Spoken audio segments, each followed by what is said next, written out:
Ahí está, ahí está.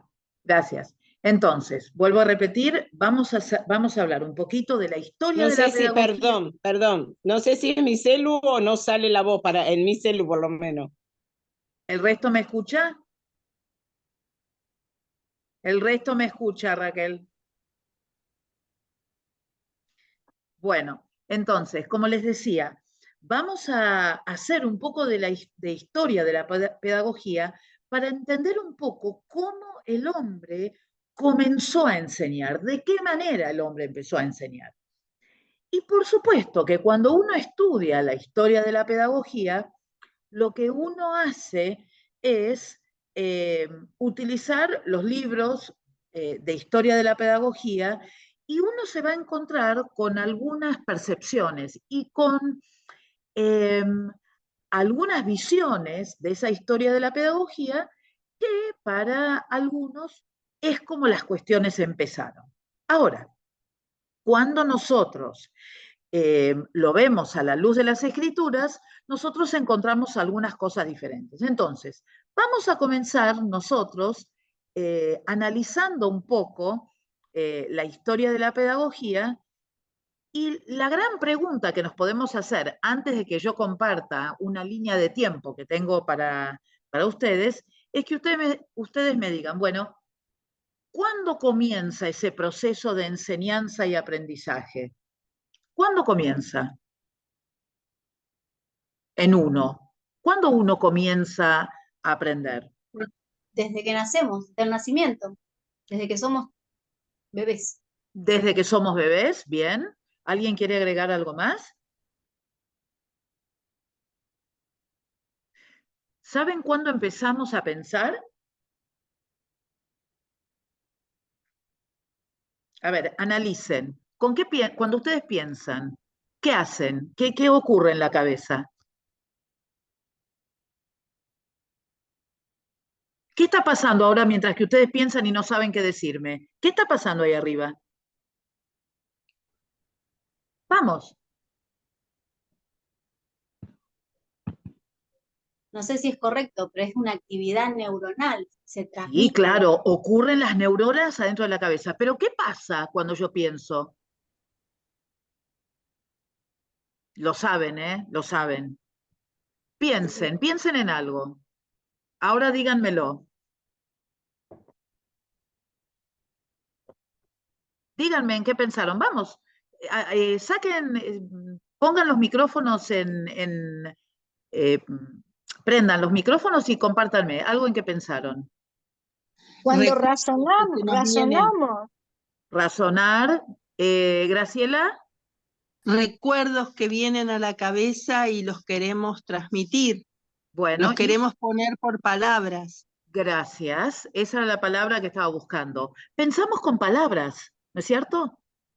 ¿No pensamos con palabras? Cuando ustedes piensan, no se les arman palabras en la cabeza, uy, me acuerdo cuándo.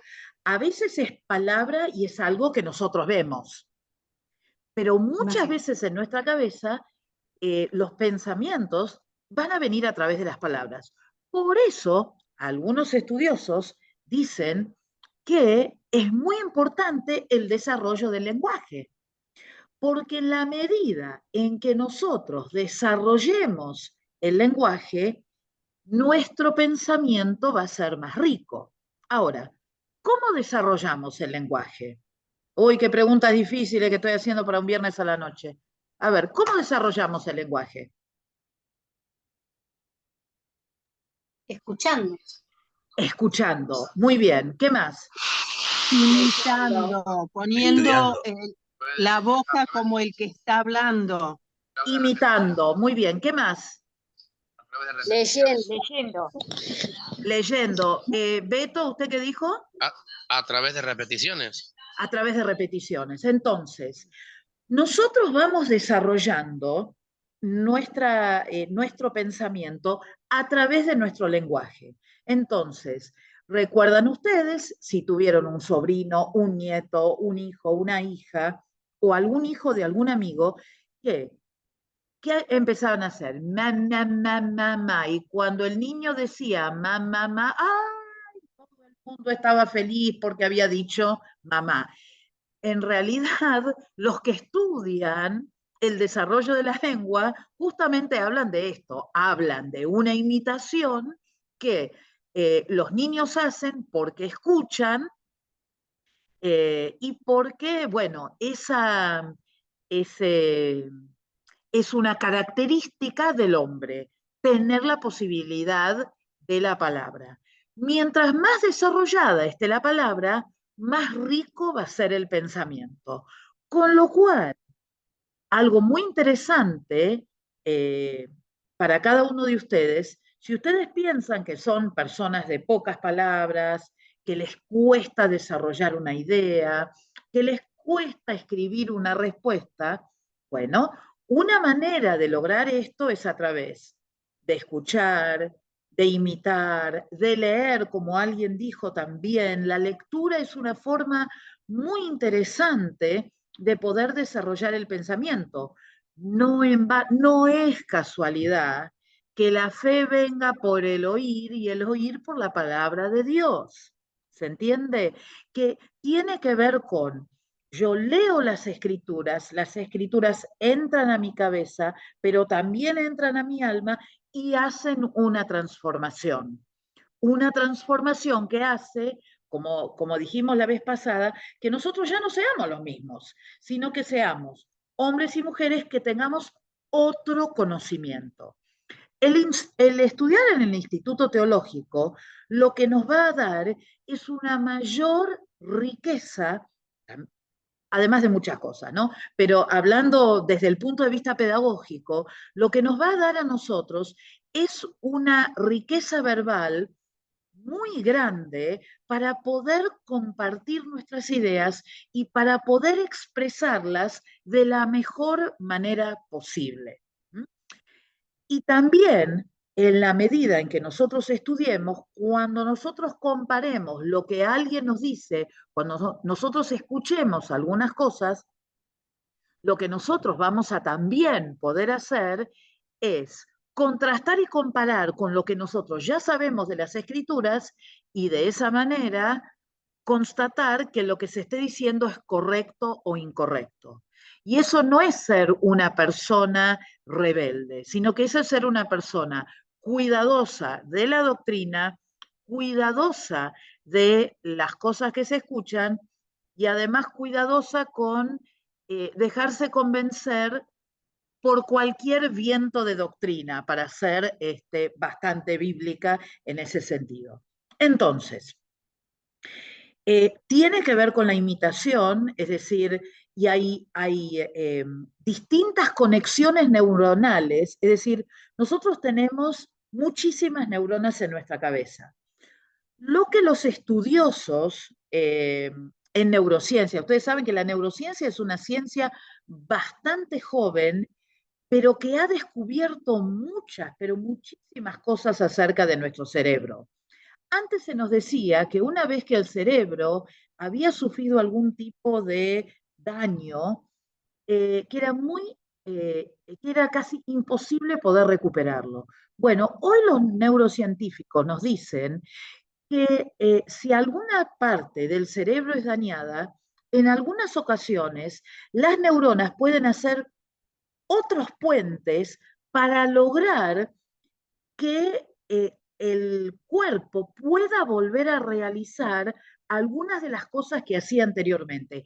Quizás no con la precisión ni con la fuerza con que se hacían antes, pero hoy se habla mucho acerca de la recuperación. Y por eso las neurociencias nos hablan de todos esos puentes que el cerebro va haciendo, puentes que a veces van de un hemisferio al otro. Ustedes saben que nosotros tenemos dos hemisferios cerebrales y que hay algunas cosas no vamos a entrar en esto, pero algunas cosas que están como alojadas, que nosotros hacemos del lado izquierdo y otras del lado derecho.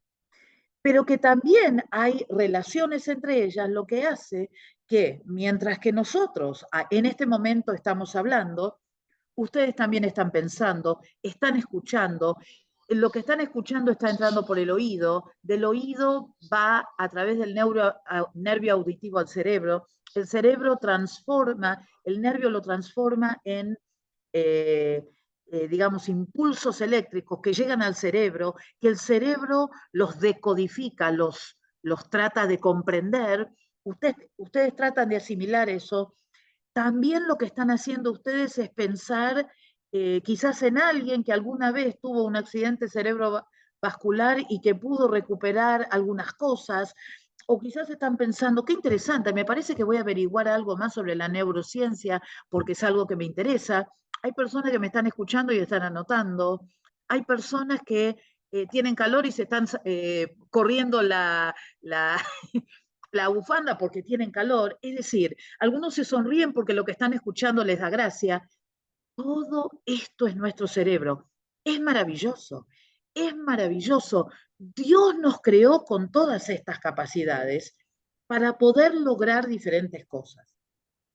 Y entonces, lo que nosotros podemos comprender y todo lo que nosotros podemos encontrar en las escrituras y además en la vida diaria nos hacen ver de la importancia de la enseñanza. Entonces, vamos a comenzar hablando, no quiero que nadie se me escandalice con lo que les voy a mostrar, ¿eh? A ver, mirémoslo con los ojos de cristianos maduros que van a entender esto que yo les voy a mostrar. ¿Están listos? Voy a despertar a unos cuantos. Creo. No. No, fíjense lo que dice acá. La enseñanza primitiva. Y fíjense lo que hay acá abajo. Mamuts y personas vestidas. Y la verdad es que desde el comienzo de la humanidad, desde Adán y Eva, y ustedes después me van a traer algunos ejemplos la clase que viene para compartir, que ese va a ser un pequeño trabajito que les voy a dar después, desde el comienzo de la humanidad hay enseñanzas que se transmiten. Hay cosas que se transmiten de padres a hijos, a nietos, que tienen que ver con saberes que uno ha podido aprender y que lo que uno, o aprender, como compartieron conmigo la clase pasada, es decir, que se internalizan bien y que se comparten con otras personas. Entonces, hay muchas técnicas, hay muchas cosas que se enseñaban y que por supuesto los pedagogos, digamos que no tienen una formación cristiana, lo van a llamar la enseñanza primitiva y lo que van a hacer es decir, bueno, el hombre que desciende del mono comenzó a experimentar con algunas cosas y lo fue enseñando. Todo el sentido del mundo. No es tan alocado lo que dicen ellos. Lo que hacemos nosotros y lo que ustedes van a hacer para la vez que viene, después se los describo bien, pero lo que ustedes van a hacer es buscar en Génesis ejemplos de enseñanza primitiva y los van a encontrar. Es muy interesante, los van a encontrar. Después se los digo, así que quédense tranquilos con eso. Pero esto es lo que dice la pedagogía. Y nosotros estamos de acuerdo. Porque, por ejemplo, nosotros tenemos muchas familias, y seguramente que ustedes conocen muchas familias que tienen tradiciones, que tienen costumbres de hace muchos años y que seguramente ustedes las siguen porque vienen de sus ancestros, ¿no? Como puede ser la cestería, como puede ser la cerámica, como puede ser la construcción de distintas herramientas para el uso cotidiano y para el uso diario. Ahora,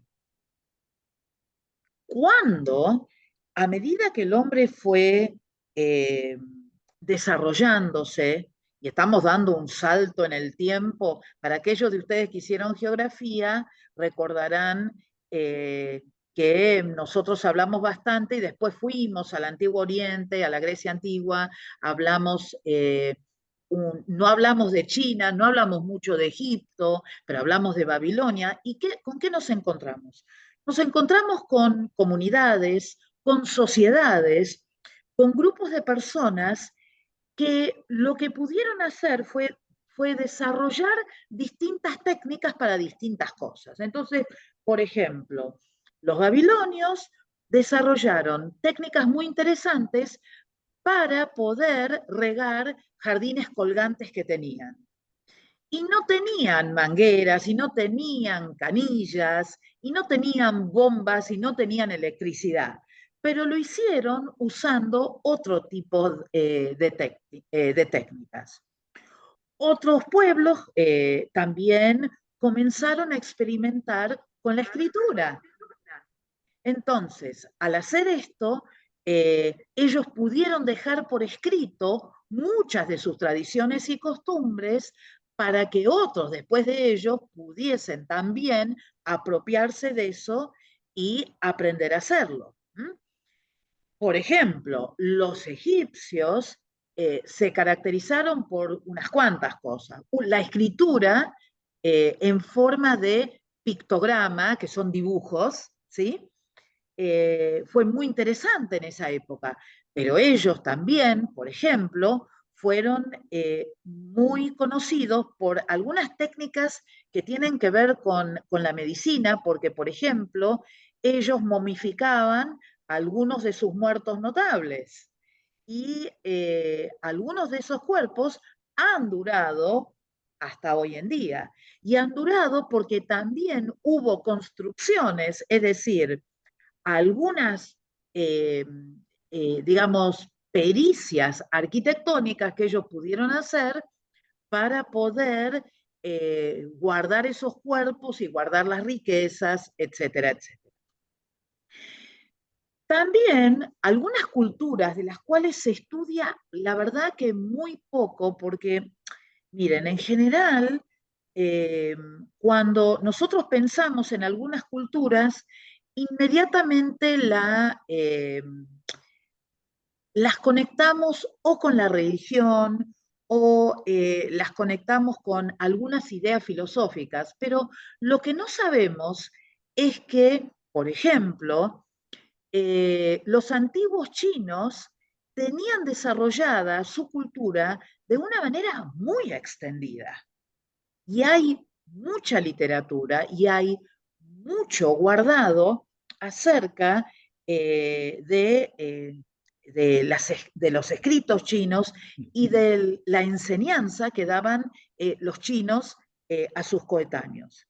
Otro grupo que no se conoce mucho tiene que ver con África, pero no con Egipto, que es en el norte de África, sino con otras comunidades que están más en el centro de África, eh, y que tenían bibliotecas en las cuales se encontraron muchos papiros y muchos escritos, y las bibliotecas son tan extensas, eran bibliotecas que estaban más ligadas al mundo musulmán. Y estaban mirando hace unos meses atrás en el History Channel que justamente estaban diciendo que la cantidad de rollos y de papiros es tan grande que todavía no han decodificado a todos, pero que había muchas ciudades en África que tenían un gran movimiento intelectual, que por supuesto del cual nosotros no sabemos mucho porque no tuvieron una influencia directa sobre, digamos, nuestra cultura más occidental, más latina, más griega, ¿no? En su influencia. Entonces, es sumamente interesante que hace miles de años estas culturas también le daban importancia a que esos conocimientos se pasaran de generación en generación porque de esa manera esa cultura podía sostenerse y mantenerse en el tiempo. Y tenemos, les doy un ejemplo bíblico que ustedes no van a poder usar, que es el ejemplo de Moisés. ¿Mm? Cuando Moisés vivió los 40 años con la hija de Faraón, Moisés fue entrenado en toda la cultura egipcia. Entonces, él era un hombre que tenía un gran conocimiento y una gran capacidad por el lugar en el que se encontraba. Obviamente que en todos estos pueblos siempre hubo jerarquías, ¿no? Y eran siempre los más poderosos aquellos que tenían mejor acceso a la educación. Así que Moisés era un hombre muy versado y conocía mucho, y el hecho que él viviera en la corte 40 años le dio la posibilidad que cuando él volvió, 40 años después, es decir, después de los 80 años, cuando él volvió a la corte egipcia, él sabía cómo dirigirse, a quién dirigirse, de qué manera dirigirse, porque él, perdón, hay alguien que tiene el micrófono abierto, gracias. Ahí lo veo, ahí estamos. Gracias. Entonces, ¿qué estaba diciendo? Moisés. Entonces, Moisés supo volver a la corte de Egipto y sabía cuáles eran las costumbres de la corte de Egipto. ¿Por qué? Porque él ya había estado en la corte antes. Entonces él sabía, tenía esa capacidad de entender cómo había que manejarse en la corte. ¿Se entiende lo que les estoy diciendo? Y miren una cosa, por muchos años nos quisieron hacer pensar que estudiar mataba el espíritu. Y lo que tenemos que entender, que estudiar, conocer, comprender, nos ayuda a nosotros mejor a saber cómo poder contestar a algunas personas que quizás están convencidas que ciertas prácticas, que ciertas culturas son mejores a las nuestras. Pero para poder eh, hacer un buen contraargumento, uno tiene que saber. Es decir, yo no me puedo sentar con alguien que es pensante a gritarle 3 o 4 cosas de las escrituras. Y yo sé que eso funcionó y funcionó en un momento, en un espacio especial y con personas que estaban preparadas para recibirlo de esta manera. Pero nosotros hoy en día nos movemos en lugares donde yo no puedo blandir la Biblia y empezar a gritar, porque lo primero que me van a hacer es echarme, porque van a decir que esta mujer está loca. Entonces yo tengo que conocer lo que las personas dicen para después poder, con una sólida base escritural, poder ir con mi, con contrarrestar esa cuestión. Ahora, después tenemos a muchos pensadores que aún hoy en día se estudian. En la escuela secundaria, nuestros hijos, nuestros alumnos, estudian la filosofía griega. ¿Por qué? Porque la filosofía griega es la base de una manera lógica de pensar. Miren, los griegos tenían mucho tiempo y se sentaron a pensar, en maneras lógicas de pensar. Y estas maneras lógicas de pensar no tienen nada de malo. Al contrario, nos ayudaron después a entender muchos conceptos matemáticos. Es decir, una de mis especialidades en educación es la matemática. Y la verdad es que cuando uno va para atrás y cuando uno piensa en algunos matemáticos y en algunos científicos, no sé, como Arquímedes, como ay, se me fue de la cabeza. Bueno, ya me va a volver. Ellos fueron personas que dijeron, bueno, no, esto hay que pensarlo, hay que tratar de mirar las formas, hay que tratar de entender qué es lo que pasa. Aristóteles fue uno de los que habló que cuando un cuerpo se pone en un volumen de agua, ¿qué pasa si el volumen de agua está muy cerca del borde? Se desborda, pero ¿se desborda todo? No, se desborda el volumen del agua que es equivalente al volumen del cuerpo que entró. Por eso nosotros, si alguno de ustedes se da un baño de inmersión, uno tiene mucho cuidado de no llenar la bañadera mucho, porque si entra uno y el agua pasa el límite, bueno, puede desbordar. Entonces, no hay nada de malo con estudiarlos, pero uno tiene que estar bien seguro de lo que cree. Por eso que es muy importante instruir a nuestros niños y a nuestros jóvenes en el camino del Señor, para que cuando sean más grandes no se aparten de Él. Y para que ellos puedan comparar y contrastar y decir, bueno, esto es lo que dice Sócrates, esto es lo que dice Platón o Aristóteles, esto es lo que dicen las Escrituras. ¿Sí? ¿Por qué? Porque ellos decían que había formas de poder alcanzar la perfección. Y esa perfección se podía manifestar a través de distintas disciplinas que podían ser, no sé, la estética, la música, el teatro, por ejemplo. Quizás algunos de ustedes han escuchado acerca del teatro griego. ¿Sabían ustedes que en el teatro griego las mujeres no actuaban? ¿Sabe lo que se ponían los hombres para actuar de mujeres? Una máscara. ¿Saben cómo se llamaba esa máscara? ¿Alguien tiene idea? Hipócrita. ¿Y para nosotros qué es un hipócrita? Un hipócrita es uno que pone una cara, pero que en realidad su pensamiento es otro. Entonces, esa palabra viene justamente de esto, de ponerse un rostro para mostrar una cosa, pero en realidad es otra. Mostraban que eran mujeres para actuar de mujeres en estos teatros, pero en realidad eran hombres, ¿no?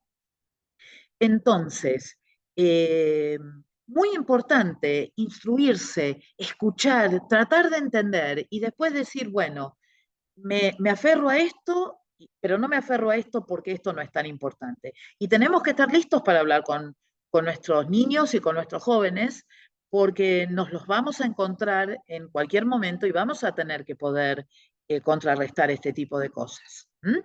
Bien, seguimos entonces más adelante y nos encontramos con la primera cultura que habla acerca de un maestro, que es el que imparte la enseñanza, y un alumno que recibe esa enseñanza. Ustedes saben que los romanos fueron una cultura que revivieron la cultura griega.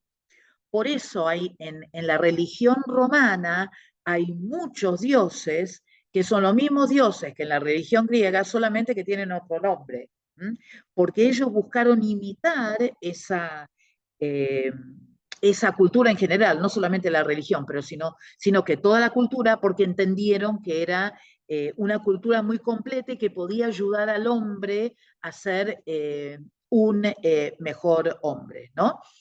El pedagogo más importante, es decir, la persona que más habló acerca de la educación, fue el que ustedes ven ahí, que es Marco Fabio Quintiliano, y lo que ellos hacían, otra vez, eran solo el grupo selecto, los que recibían esa educación, y lo que ellos recibían eran un grupo de 3 materias y un grupo después de 4 materias. No tienen que saberlas, pero sí tienen que saber lo siguiente. Para los romanos, lo más importante es que los alumnos fueran buenos en oratoria.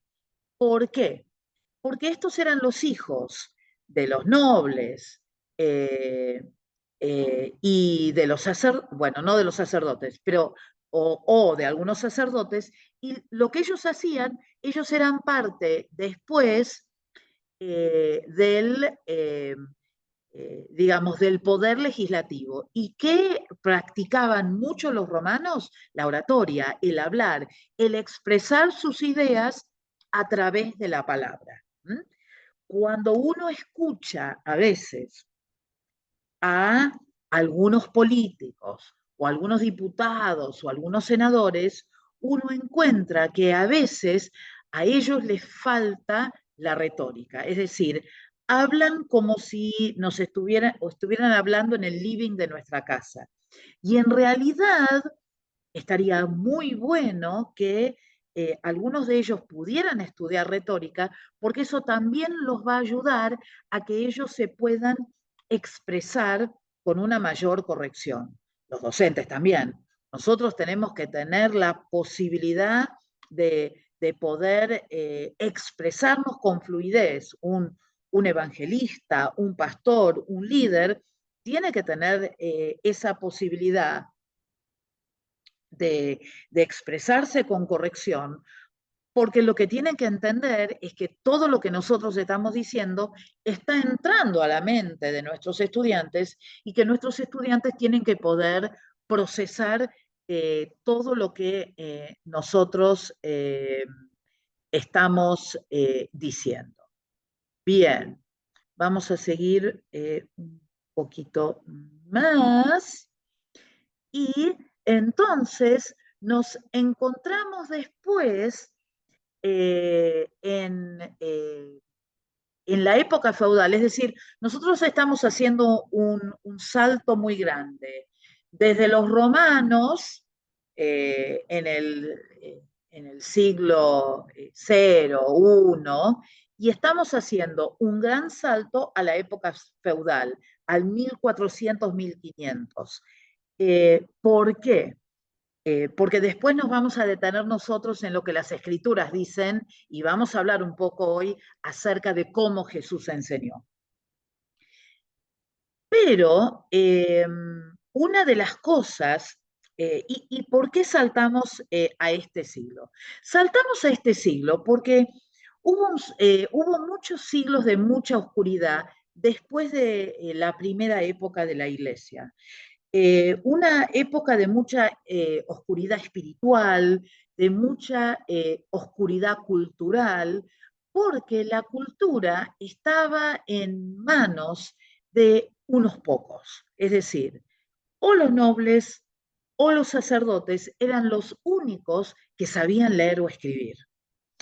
Eran los únicos que tenían el dominio de la razón, tal como se la conocía en esa época, porque para la iglesia en ese primer tiempo, la única verdad eran las escrituras. Y por favor, no me malentiendan, yo también creo que la única verdad son las escrituras, pero ellos negaban muchas de las cosas que ocurrían a su alrededor porque esas cosas no estaban en las escrituras. Entonces, lo que ellos decían es que era el único libro que había que estudiar era la Biblia, pero había muchas otras personas que habían comenzado a investigar fuera de la Biblia para tratar de entender el mundo que los rodeaba, no sé, cosas que tenían que ver, no sé, con tratar de conseguir ciertos metales, metales preciosos, que eran metales que para ellos eran sumamente importantes como el oro, es decir, había mucha gente que trataba de mezclar distintas cosas para ver si en algún momento ellos podían llegar a producir oro. Hoy en día, gracias a la ciencia, nosotros sabemos que el oro es un elemento que está en la Tierra, que es un elemento que existe en la Tierra, único en la Tierra, y que por supuesto hay una cantidad finita de oro. Sí es verdad que ahora están tratando de hacer, como muchas otras cosas, están tratando de hacer un oro que no es el real, sino que es un oro, ¿cómo es la palabra? No me sale. Bueno, un oro producido por el hombre, ¿no? Que por supuesto no tiene el mismo valor que el otro, pero tiene Clonado. ¿Cómo? Clonado. Un oro clonado, Sí, pero... laboratorio, por así decirlo. Sí, sí, exactamente. Entonces, cuando nosotros llegamos a la escolástica, grupos de personas se dieron cuenta que había que traer todo el conocimiento que el hombre tenía de ese mundo, un poco de matemática, un poco de ciencia, un poco de biología, un poco de todo, y traerlo a un lugar para que los hombres, al principio eran solo los hombres, para que los hombres se pudieran preparar para entender mejor el mundo en que vivían. Y ahí es donde se crearon las primeras universidades. Y hay Pastora, muchas. Sí, perdón que interrumpa. Buenas noches, bendiciones. Siempre me llama la atención, y bueno, ahora tengo la posibilidad de preguntarle a usted, esta necesidad del ser humano de que sean unos pocos los que estudien, y a mí me da la sensación para poder manejarlos, o sea, o que estudien o que sepan o que aprendan, y en este caso era, por ejemplo, las escrituras, que eran para un grupo muy selecto, que actualmente pasa hoy en día, y miles de años estamos hablando. ¿Es una cuestión natural del hombre? sí, claro que sí. ¿Por qué? Por una cuestión de poder. Es decir, si unos pocos tienen el conocimiento, ¿qué hacemos con el resto? Y lo llevamos como manada, van a hacer todo lo que nosotros digamos. ¿Se entiende? Si nosotros lo traemos al mundo espiritual y lo traemos a la iglesia, ¿cuántos de nosotros no hemos conocido iglesias o conocemos iglesias donde hay una persona a la que se la llama, por ejemplo, se la llama el profeta, o se la llama el padre de la iglesia, donde todo lo que esa persona diga es lo correcto. Y nadie puede osar ir en contra, porque si no está yendo en contra de la ley. Y la cuestión, y acá es donde nosotros nos ponemos un poco serios, es donde cada uno de nosotros tiene que entender que lo que nosotros estamos tratando de hacer es brindarles a ustedes herramientas para que ustedes no los lleven de la nariz, sino para que ustedes sean personas sabias, prudentes, sabias y prudentes, y que puedan ir con la verdad de las escrituras, pero con todo el amor del Señor, para enfrentar a aquellos que están utilizando las escrituras de manera equivocada. Entonces, volviendo a lo que estamos diciendo acá, si el conocimiento está en las manos de unos pocos, bueno, estamos en manos entonces de unos pocos. Y nosotros tenemos que hacer todo lo que nos dicen. Ahora, ¿qué estoy fomentando yo? ¿La rebelión? No, por supuesto que no. Las escrituras nos hablan de un orden y hay un orden de jerarquía que nosotros tenemos que respetar y lo vamos a hacer siempre. Nosotros sabemos que nos sujetamos por supuesto que al Señor, que hay un pastor en la iglesia al cual nosotros debemos escuchar, que si nosotros tenemos alguna duda vamos a ir a él, pero también tiene que ver con esa relación mutua que hay entre el pastor. Si el pastor va a dirigir tu vida, ten cuidado. El pastor no dirige tu vida. Lo que el pastor hace es, te toma las escrituras, te explica las escrituras, te enseña cómo vivir las escrituras y te acompaña a vos en el proceso. Por supuesto que es un líder, pero no es que va a determinar todo lo que tiene que ocurrir en su vida, porque si no, nos convertimos en una secta. Y en la secta se hace todo lo que el jefe dice. ¿Se entiende? Entonces, ¿contesté la pregunta, Virginia? Ok, entonces, Perfecto. bueno, ¿qué era la escolástica?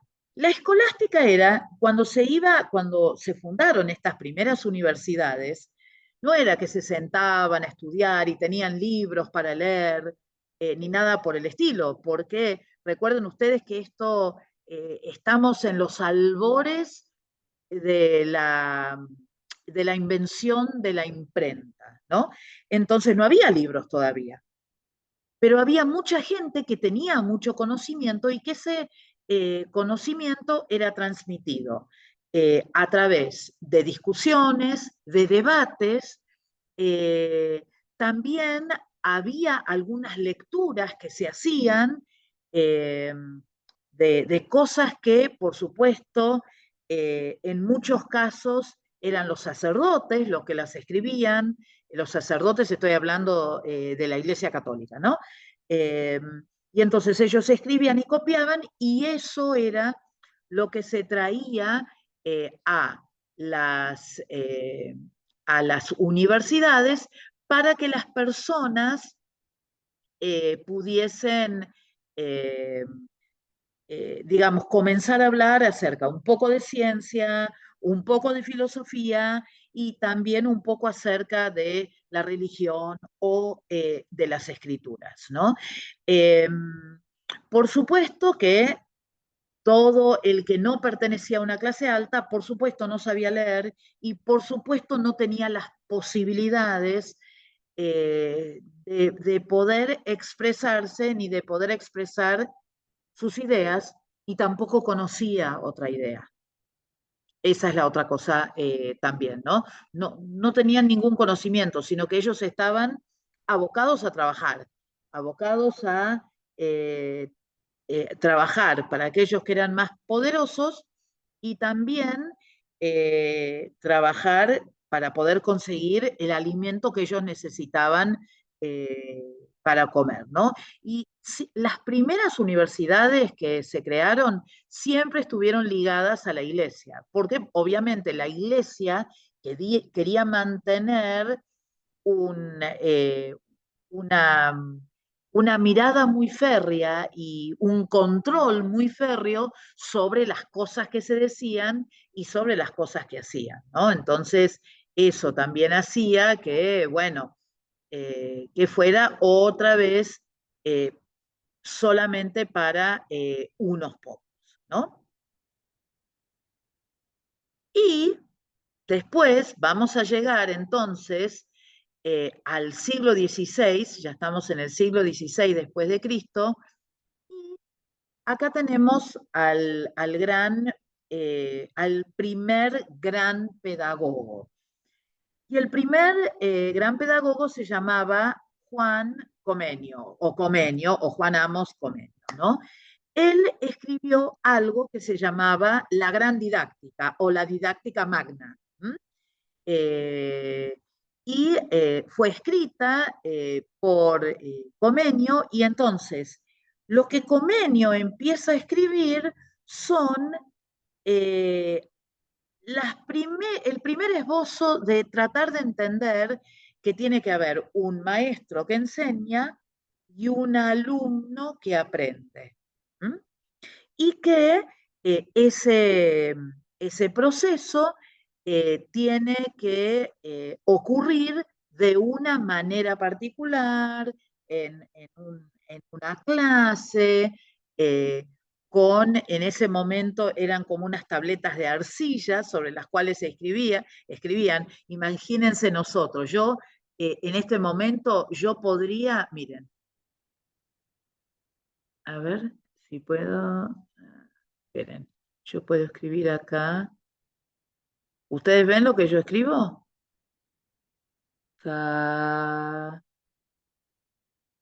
Es muy difícil escribir con el mouse, ¿no? Pero lo que yo estoy haciendo de manera virtual y sobre la computadora tenía que hacerse trabajosamente sobre arcilla, porque no se conocía otra manera de hacerlo, ¿no? Es muy interesante y llevaría mucho tiempo, ¿no? Pero lo que yo quiero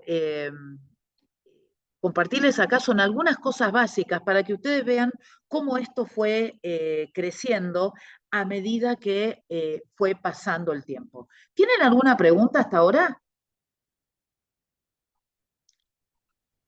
Pastora, perdón, otra vez, porque acá me hace ruido, didáctica se diferencia de pedagogía. Sí, claro que sí, gracias. Excelente pregunta. La pedagogía lo que hace es hablar de todo, como dijimos la clase pasada, es hablar del proceso de enseñanza y aprendizaje. La didáctica es una parte de la pedagogía que lo que hace es transmitirnos cómo se tiene que enseñar algo específico. Claro que en la época de Comenius era la didáctica sobre todo lo que se enseñaba en esa época. Para aquellos de nosotros que somos docentes, bueno, nosotros tuvimos matemática y después didáctica de la matemática, prácticas del lenguaje y cómo se enseña, la didáctica de prácticas del lenguaje, o la didáctica de historia, o la didáctica de geografía. ¿Por qué? Porque después, a medida que se fue ampliando el caudal de conocimiento del hombre, los estudiosos tuvieron que comenzar a encontrar distintas maneras de enseñar. Es decir, hay una forma de enseñar prácticas de lenguaje que es diferente a las matemáticas, que es diferente a las ciencias naturales o a las ciencias sociales. ¿Por qué? Porque el objeto de estudio, el número, la palabra, la historia, la geografía, las escrituras, tienen didácticas diferentes, ¿no? En el caso, por ejemplo, de la didáctica, si nosotros tuviésemos que hacer, o si pudiésemos hacer en algún momento una didáctica específica de las escrituras, va a ser muy interesante porque ahí no solamente es el objeto de estudio el que nosotros vamos a tener que aprender a enseñar, sino que también el que enseña tiene que estar en las condiciones más que adecuadas para poder enseñar las escrituras, porque enseñar las escrituras no es enseñar matemática. Enseñar las escrituras no es enseñar prácticas de lenguaje, historia o geografía o mecanografía o natación. Es transmitir vida a otra persona a través de un ejemplo personal, ¿no? Entonces, acá siempre se habla que, digamos, los educadores somos referentes muchas veces, ¿no? Y eso es lo que ustedes tienen que entender. Ustedes siempre van a ser referentes. Entonces, sí, está bien, conocemos a todos, hombres y mujeres que habrán enseñado las escrituras y que sus vidas personales eran un desastre. Pero ¿cómo terminaron esas personas? Pésimamente. O están en ese proceso de terminar su vida pésimamente. Entonces, el agregado a la didáctica de las escrituras tiene que ver con esta cuestión de decir, bueno, hay algo que hace que mi enseñanza... Hay alguien que tiene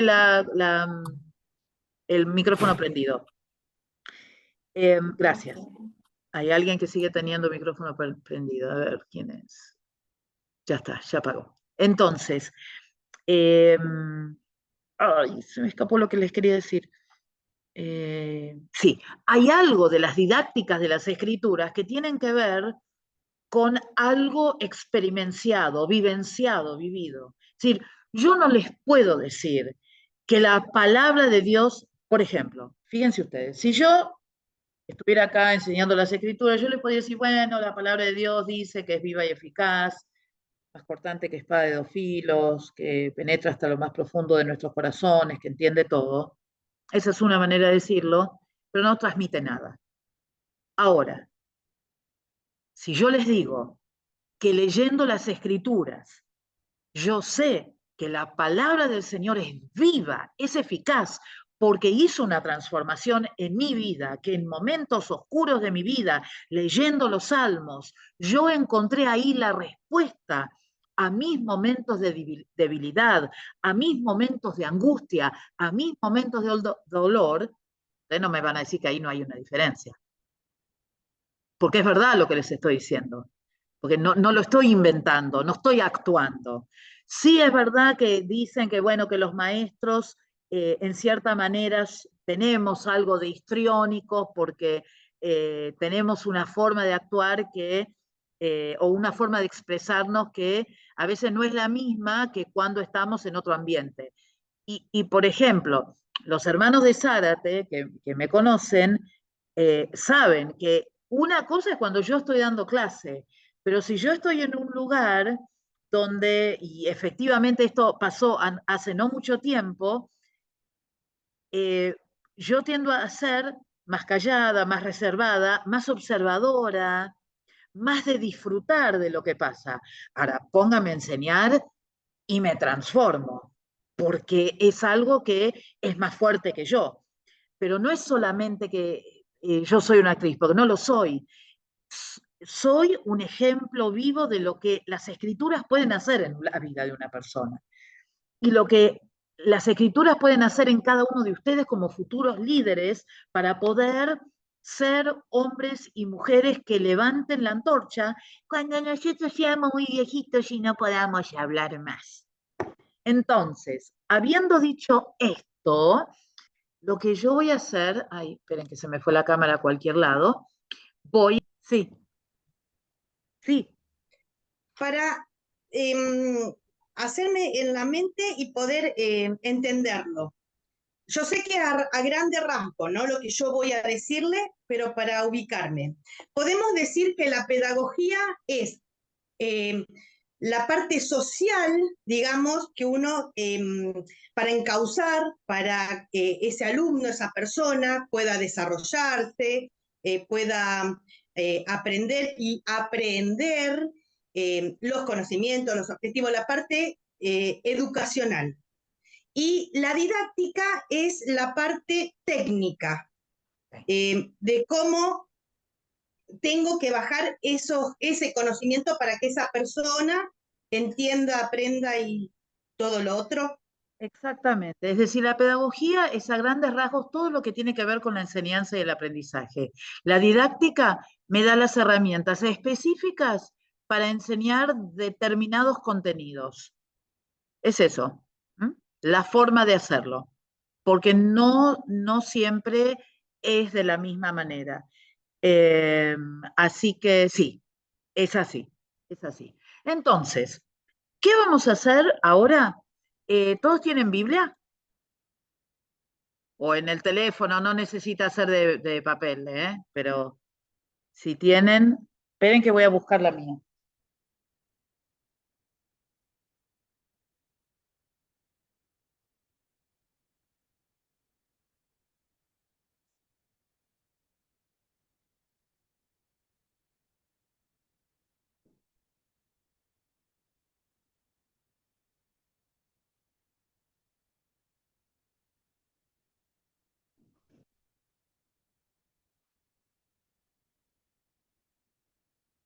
Bien, entonces, tenemos la Biblia acá. Yo quiero enseñarles ahora un concepto que los va a acompañar por el resto de sus vidas, docentes o no docentes. Y tiene que ver con el tipo de preguntas que nosotros podemos hacer. ¿Hay alguien que tiene una idea, que sepa algo acerca de algún tipo de pregunta? ¿Hay diferencia entre las distintas preguntas que hacemos? Los ayudo. Si yo les pregunto, a ver, ¿cómo se llama el personaje que tuvo que construir un barco en la Biblia? ¿Ustedes qué me contestan? ¿Qué me contestan? Vamos, abran los micrófonos y contesten. Claro que sí. Ahora, bien. Ahora, si yo les pregunto, por ejemplo, a la luz de las escrituras, ¿qué piensan ustedes que Noé debe, o qué cosas le deben haber pasado a Noé mientras que construía el arca? ¿Qué tienen que hacer ahí? ¿Me lo pueden decir así nomás? Hay que pensar. Hay que pensar, hay que leer la historia de vuelta, sí, Primero principalmente informarnos, claro. informarse y después desarrollar una respuesta, ¿no es cierto? Hay algunas Ujú. preguntas para las cuales la respuesta puede ser sí, no, blanco, negro, un nombre, una cosa. A ese tipo de preguntas las llamamos preguntas cerradas. Una pregunta cerrada es una pregunta que tiene una sola respuesta. Que puede ser una palabra o pueden ser más, pero lo que quiero decir es que no se puede escribir otra cosa que no sea eso. ¿Se entiende? Bien. Entonces les pregunto a ustedes, si una pregunta cerrada es aquella que tiene una sola respuesta, ¿cómo se llamará la pregunta que yo hago para que el alumno desarrolle, lea, piense y luego conteste? Preguntas Abierta. abiertas de Bien, desarrollo. claro, abierta, abierta, exactamente.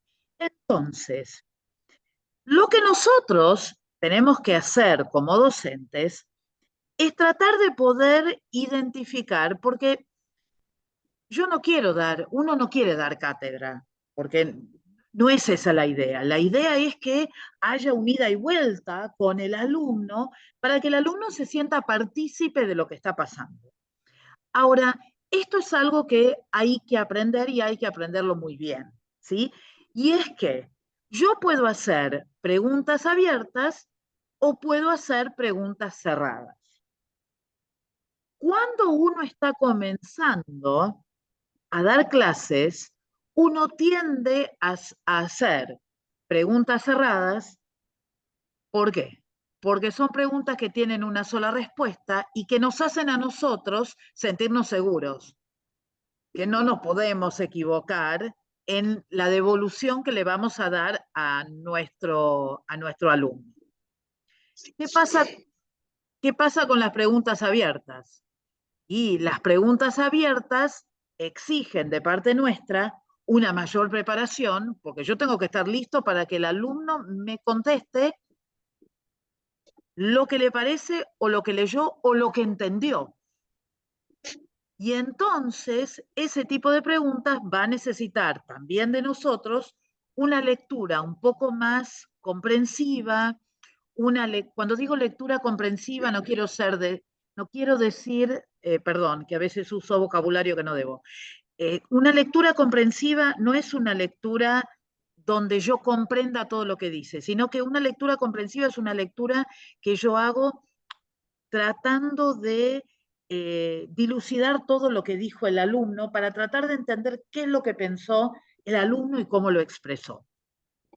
Entonces, ese tipo de preguntas, y a veces uno tiene, por un lado, un poco de mayor dificultad en poder hacerlas, y uno necesita práctica y necesita mucho conocimiento. Entonces, ¿qué es lo que tiene que hacer un maestro novicio cuando tiende a hacer mucha pregunta cerrada y tiene que animarse a hacer alguna pregunta abierta?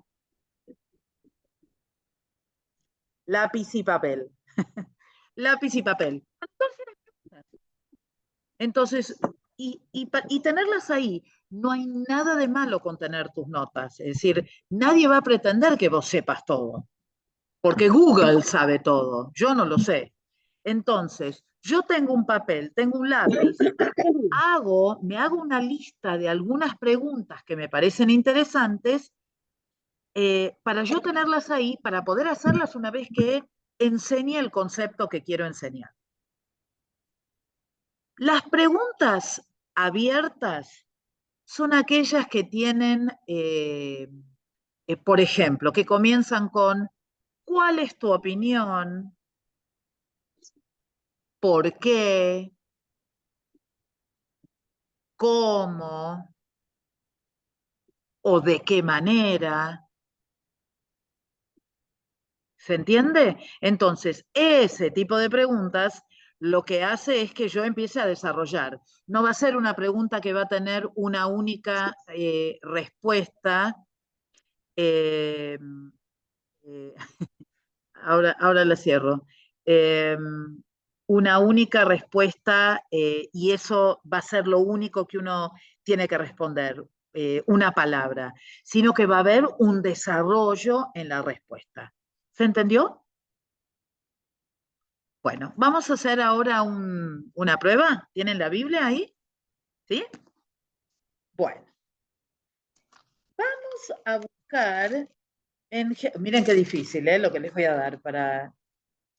Quiero que busquen en Génesis capítulo 1.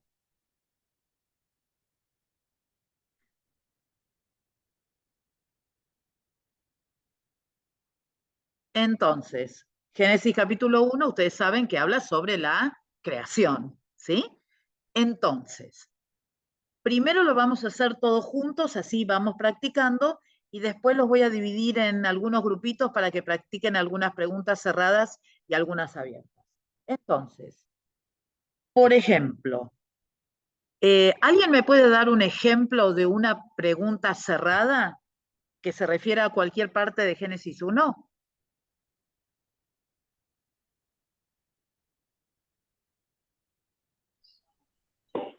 Si Dios creó los cielos y la tierra. Por ejemplo, ¿Dios creó los cielos y la tierra? ¿Cuál es la respuesta? Sí. ¿O sí o no? Sí. Depende Sí. de qué lado estemos de la plataforma. La respuesta es concreta ahí. ¿Se entiende? Bien. ¿Otra pregunta cerrada? ¿Qué hizo Dios el séptimo día? Por ejemplo, ¿qué hizo Dios el séptimo día? ¡Pum! ¿Qué hizo? ¿Descansó? Cansó. Descansó, claro, descansó. Bien. Otra pregunta más, antes de ir a un poco las más difíciles.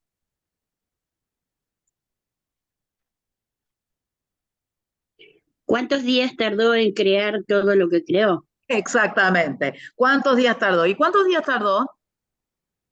6. 6. ¿Sí? Entonces, la respuesta es esa y no hay otra cosa. Ahora, pensemos en algunas preguntas abiertas sobre Génesis capítulo 1.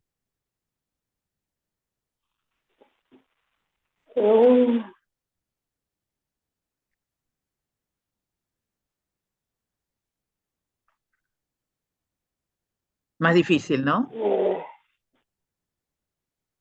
Pero no imposible.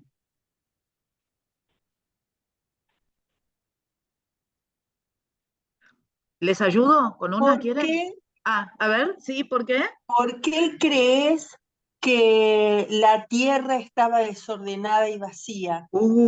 Excelente pregunta. Muy bien, muy bien, muy bien. Hay algunas teorías al respecto. Bien. ¿Cómo ¿Alguna? creó Dios al hombre? Bien, bien. Ahí hay otra. Correcto. Pero, ¿Por qué creó a la mujer? Si estaba bien con el hombre. bueno, material discutible. Pero claro, pero ahí hay una respuesta, porque hay una razón. Sin lo que acotaste al final, pero el principio sí. ¿Se entiende la diferencia entre preguntas abiertas y preguntas cerradas? ¿Sí? ¿Se entiende? Es bastante fácil, pero vieron que hay que pensar un poquitito más las abiertas que las cerradas. Las cerradas son fáciles. ¿Qué creó en el primer día? ¿Qué creó en el segundo? ¿Cómo vio Dios todo lo que creó? ¿En qué día creó al hombre? Entonces ahí todas esas preguntas tienen una respuesta específica que no permite ningún tipo de elaboración. En cambio, la pregunta abierta es una pregunta donde hay algún tipo de elaboración, que puede estar en el texto, como no, porque por ejemplo, cómo creó Dios al hombre está bien descrito en el texto.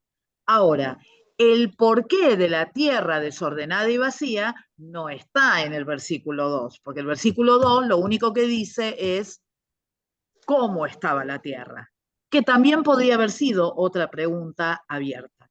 ¿Se entiende esto? ¿Sí? ¿Estamos claros con eso? Bien.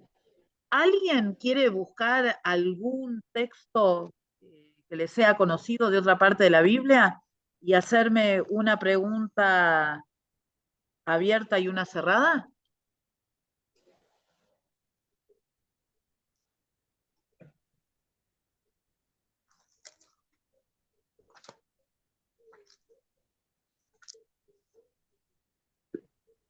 Yo, Sí, profesora, ¿cómo no? por ejemplo, para la pregunta cerrada, preguntaría quién escribió los salmos. Bueno, Y para la abierta, ¿qué dice el Salmo 23? bueno, muy bien, bien, bien. Correcto, correcto. ¿Alguien más que tenga alguna idea? No tengan miedo a equivocarse.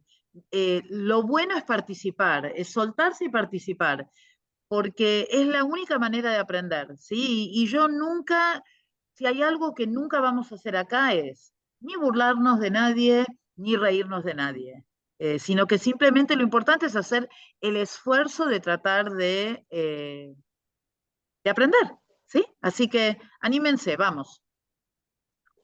Una podría ser, ¿cuántos hijos tuvo Job? Bien, Y la otra podría ser, ¿cuántos males pasó Job en cuanto a enfermedades?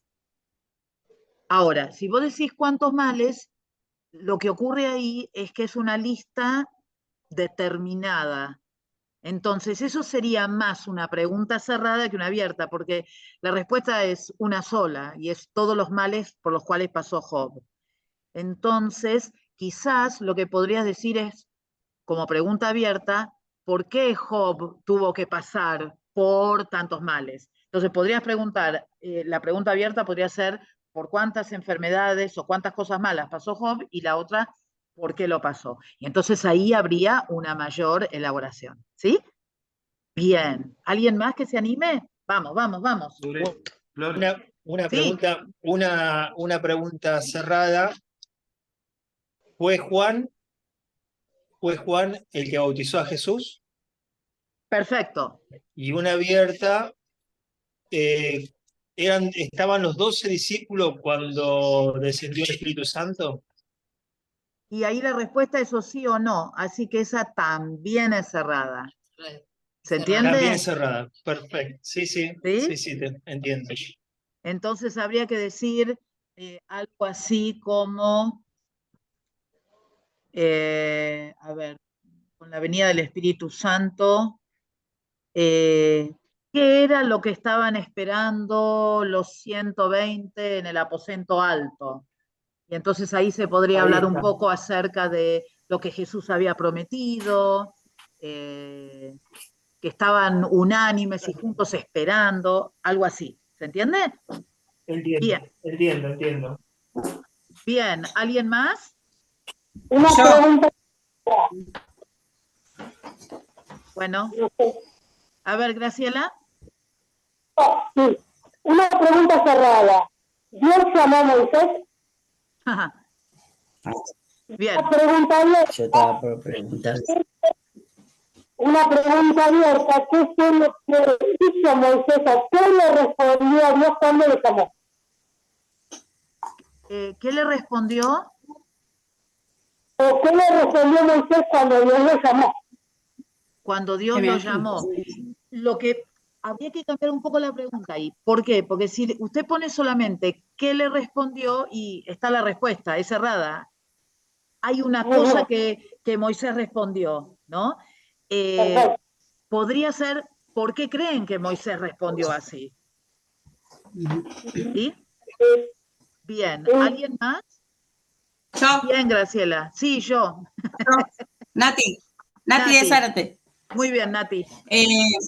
Mi pregunta cerrada sería, ¿cómo se llaman las hermanas de Lázaro? Bien. Y después, ¿por qué crees tú que María escogió la buena parte? Uf, bien, bien, bien. Correcto, correcto. Vamos todavía. ¿Alguien más que se anime? O Yo nombro. tenía sobre Josué 1:9.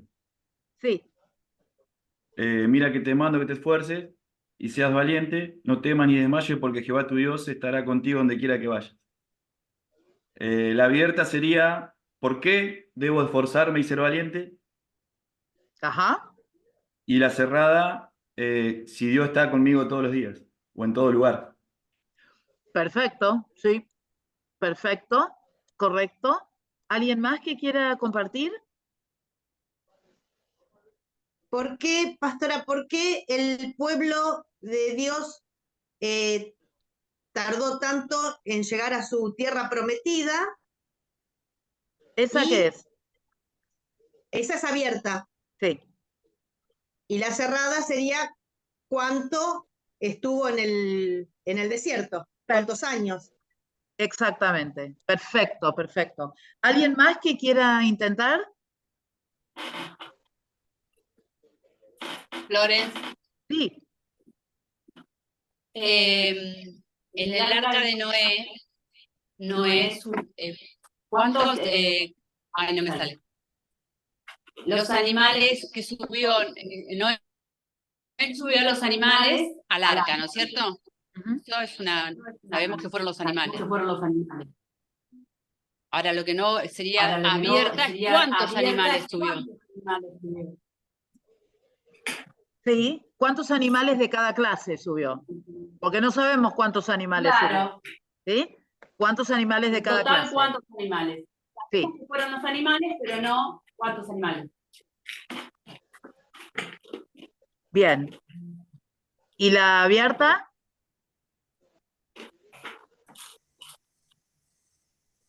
La cantidad de animales, la suma de la cantidad, el total de las personas, entre las personas y los animales que estaban. Bueno, a ver. Si yo pregunto, primero que la cantidad de animales no la sé. Lo único que sé es que eran 2 de cada uno. Entonces yo puedo preguntar cuántos animales de cada especie subieron al arca y ahí la respuesta es 2. Ahora, si usted pregunta cuántas personas habían en el arca, también la respuesta es una sola, ¿sí? Porque son 8. Sí. ¿Se entiende? Entonces esa sigue siendo cerrada. Sigue siendo cerrada. Sigue siendo cerrada. Podríamos pensar en el arca de Noé, podríamos decir algo así, ¿por qué Dios mandó a que Noé construyera el arca? Y ahí hay un desarrollo que hacer, ¿se entiende? Porque ahí no hay una respuesta, sino que hay que hablar acerca de la maldad del hombre, Dios se arrepintió, bla, bla, bla, bla. Bien, ¿alguien más? Pastora. Sí, ¿cómo no? Mariana de Zárate. Sí. Sobre Moisés. ¿A quién tenía que recurrir Moisés para que lo acompañe a hablar por él ante el faraón? Perfecto, Aarón. Y la abierta es, ¿por qué Moisés no pudo entrar a la tierra prometida? Bien, bien, clarísimo. Sí, esa es la abierta. Porque, vuelvo a repetir, hay que desarrollarla. Es decir, hasta ese momento Moisés había obedecido a Dios, pero por su desobediencia él pudo ver la tierra prometida, pero no entrar. Entonces ahí podemos empezar a hablar acerca de que aquellos que más saben, más se les va a demandar. O sea, les voy a decir algo muy importante. Yo tenía un profesor que solía decir que estudiar trae problemas, porque estudias, sabes más y sabes cuánto más tenés que hacer correctamente. Entonces, mientras más sepamos y mientras más estudiemos las escrituras, la realidad es que más el Señor nos va a demandar. Interesante. Bien, la última. ¿Alguien más? Yo, Nadia. Bueno, Nadia. Yo. Nadie, después Beto. La cerrada sería ¿cuántas personas alimentó Jesús? Y la abierta sería ¿por qué los alimentó? Bien, correcto. ¿Beto? Para mí, lo que era cerrada, pondría a la estatua de qué rey Daniel se negó a postrarse. Perfecto. Y después la abierta para mí sería ¿a quién es el rey Nabucodonosor mandó al horno de fuego? Esa es cerrada, porque la respuesta son También. los 3 nombres.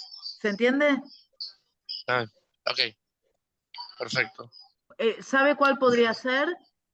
¿Bajo qué circunstancias los envió al horno de fuego? Y entonces ahí va a ser una descripción de por qué fueron metidos en el horno, calentados 7 veces más, y uno puede desarrollar la respuesta mucho más. ¿Alguien más se quedó con las ganas? ¿Yo puedo compartir? ¿Cómo hacer no? intento? ¿Cómo no? Sí, sí. Una cerrada sería qué instrumento tocaba David. Perfecto. Y otra abierta sería ¿qué cree usted que tiene que tener todo adorador para considerarse adorador? Bien, muy bien. Puede ser. Sí, Galaxy J5 Prime.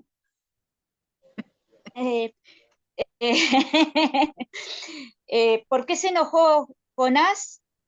Ah. ¿Y por qué huyó? ¿Por qué se tuvo que huir? Y entonces, ¿qué tipo de pregunta es esa? Cerrada. ¿Abierta o cerrada? Cerrada es para mí es la primera.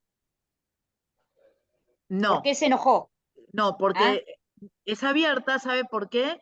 Porque usted tiene que expresar la respuesta y hay posibilidad de explayarse más.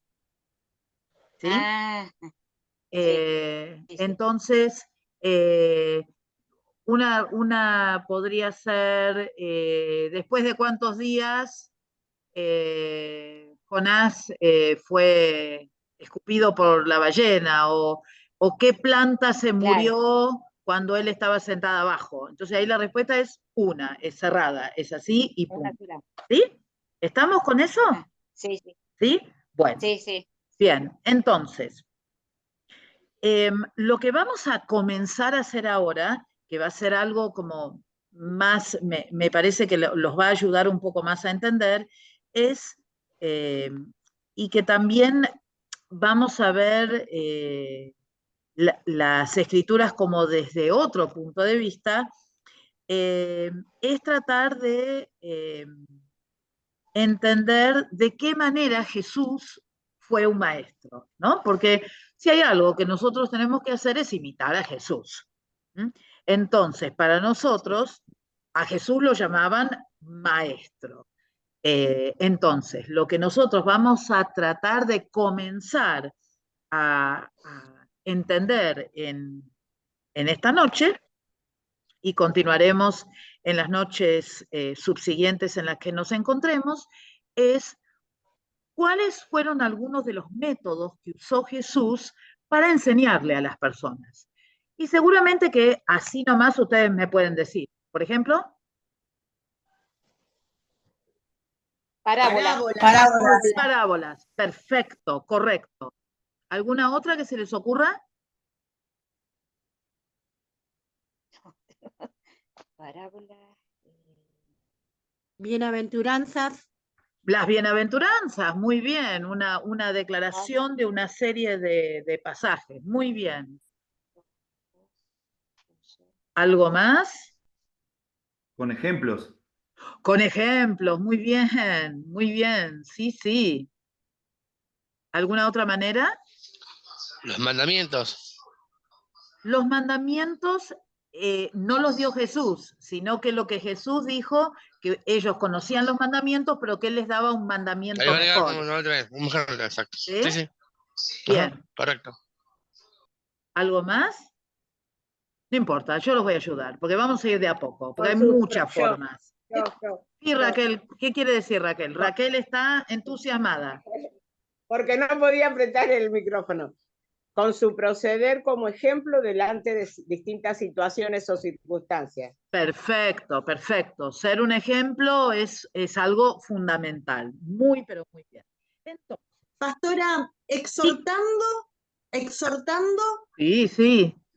Exhortando, y a veces un poquito más que exhortando, ¿no?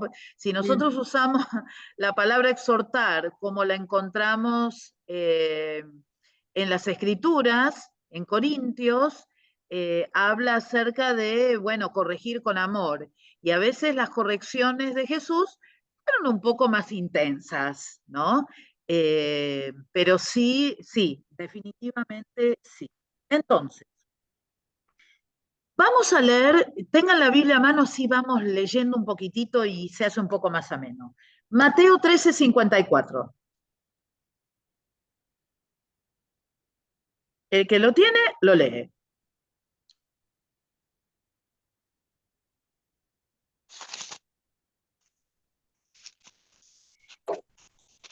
Y venido a su tierra, les enseñaba en la sinagoga de ellos, de tal manera que se maravillaban y decían, ¿de dónde tiene esta sabiduría y estos milagros? Este es un poco el versículo clave para que ustedes entiendan el impacto que tuvieron las enseñanzas de Jesús en un medio hostil. ¿Por qué? Porque él estaba en su tierra, pero él estaba yendo contra todo el sistema. Entonces, que muchos se dieran cuenta que él tenía una sabiduría que sobrepasaba la media, era algo que a ellos les llamó poderosamente la atención. Ahora, ¿cómo fue que Jesús mostró esto? Entonces, ahora sí vamos a hablar acerca de algunos de los métodos. El primer método que él usó es de ir de lo conocido a lo desconocido. De lo conocido a lo desconocido. Ese es el primero. De lo conocido a lo desconocido. ¿Qué significa esto? Que Jesús muchas veces, y si ustedes lo buscan en las Escrituras lo van a encontrar, él muchas veces les dijo cosas como estas. Oísteis que fue dicho. Oísteis que fue dicho. Así fue dicho. Y entonces, a partir de eso, él les decía, pero bueno, yo les doy otra cosa. Vamos a buscar en Mateo 5:17. No lo vamos a leer todo, pero quiero mostrarles algo. Perdón, pastora, Mateo 5:17. Estamos en las bienaventuranzas. Va, después de las bienaventuranzas. ¿Qué dice el 5:17? ¿Perdón? ¿Leo? Sí. ¿Leo? Sí. No penséis que he venido para abrogar la ley o los profetas. No he venido para abrogar, sino para cumplir. Muy bien. ¿Otra persona que lea el 18? ¿El que sigue? Porque de cierto... Perdón, hermana, siga. Porque de cierto os digo que hasta que pasen el cielo y la tierra, ni una jota ni una tilde pasará de la ley, hasta que todo se haya cumplido. Entonces, fíjense ustedes acá que él parte de algo que todos los judíos conocían en esa época, que era... ¿Qué era? La ley. La ley, exactamente. Ellos conocían la ley. Ellos conocían al Antiguo Testamento. ¿Y qué les dijo Jesús? Yo soy el cumplimiento del Antiguo Testamento. Entonces, él partió de algo que la gente sabía para ir a algo que la gente la sacudió un poco, porque era decir, ¿cómo que Jesús es el cumplimiento de la ley? No, esto no puede ser. ¿Se entiende? Vamos, mismo capítulo, versículo 31.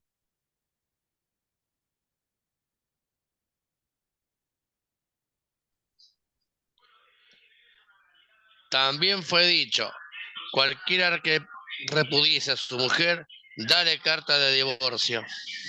Entonces, ven, ahí el parte de algo que la gente conoce. El que repudia a su esposa debe dar certificado de divorcio. ¿Pero qué dice el 32?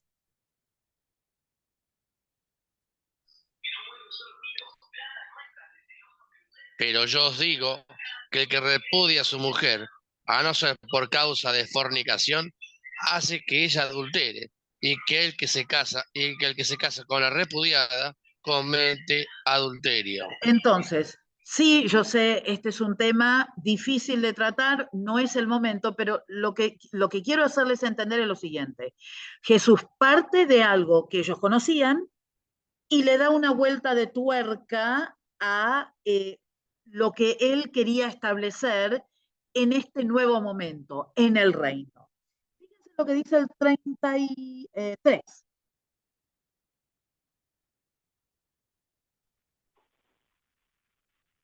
¿33 y 34? ¿Quién lo lee?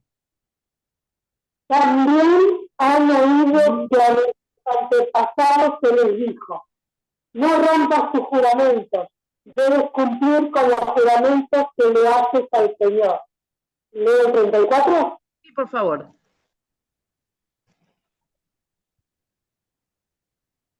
Sí. Pero yo digo, no hagas juramentos, no digas por el cielo, porque el cielo es el trono de Dios. Bien, y ahora el 37.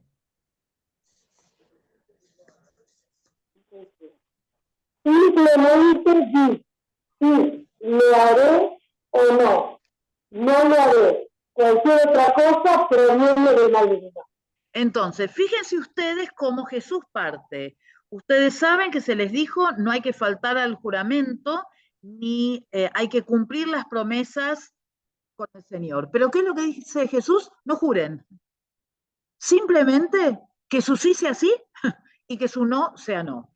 Miren, si hay algo con lo cual estamos luchando, aquello que estamos en la docencia hoy en día, es que los niños están acostumbrados a este sí no, o no sí. El sí no o el no sí. Entonces, una de las cosas que yo trato de enseñarle a mis alumnos, y yo les digo, miren, mi no es no, y mi sí es sí. No voy a cambiar mi forma de pensar. Entonces, fíjense ustedes acá, como el parte de lo conocido a lo desconocido. Y el último, que también es bastante conocido, que está en el 38.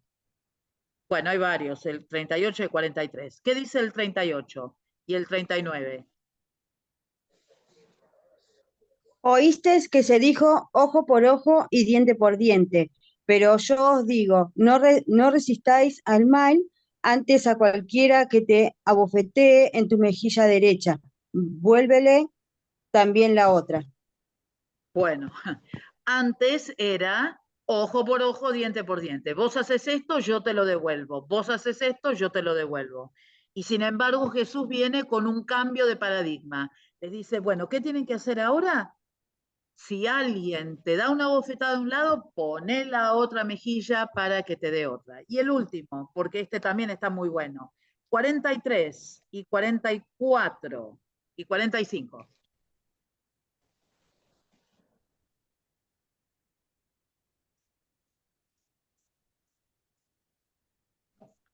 Oísteis que fue dicho, amarás a tu prójimo y aborrecerás a tu enemigo. ¿45 el otro?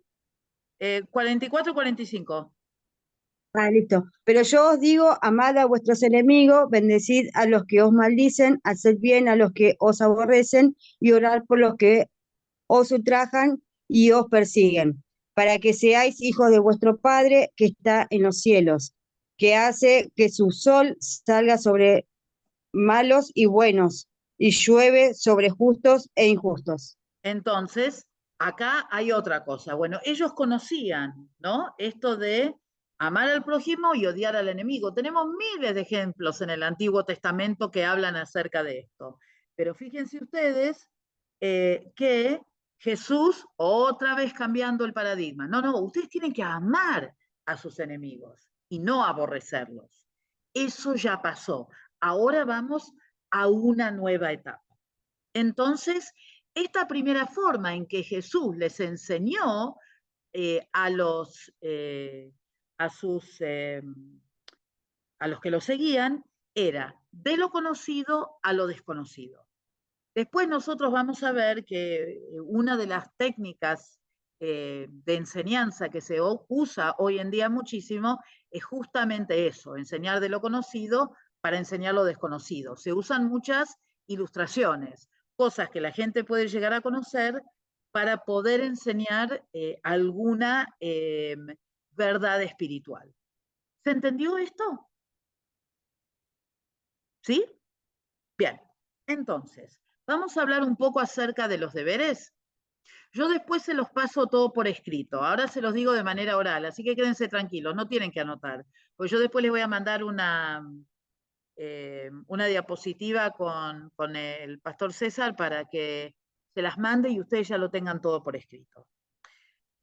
Lo primero que van a tener que hacer es encontrar, yo les diría en el libro de Génesis, ¿no? En los primeros capítulos de Génesis,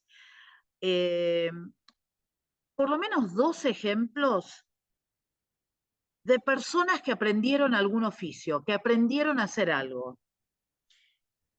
Y hay unos cuantos ejemplos. Así que personas que aprendieron a hacer algo y, bueno, y nada más. Eso número 1.